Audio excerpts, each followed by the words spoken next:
এই ভিডিওটা বেশ কয়েকদিন আগে করা, সময়ের অভাবে আপলোড করা হচ্ছিল না।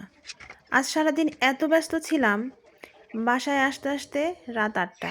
এসে রান্না করেছি, তারপরে রাত্রের খাবার দাবার। সারাদিন পর আজকে খাবার খেয়েছি রাত্রে। সকালে একটু চা খেয়ে বের হয়েছিলাম, তারপরে রাত্রে এসে রান্না করে তারপরে খেয়েছি।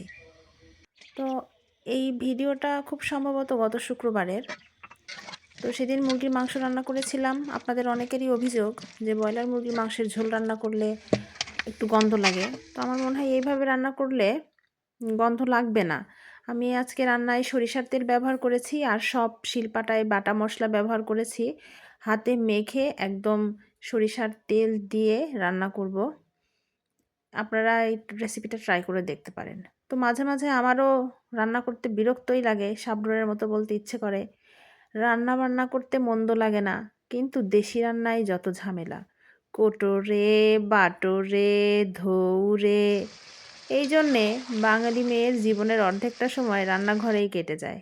আমি তো ওনার মতো সুন্দর করে বলতে পারলাম না, আমি তো আর অভিনেত্রী না। তো যাই হোক, ভালো থাকবেন সবাই। শুভরাত্রি।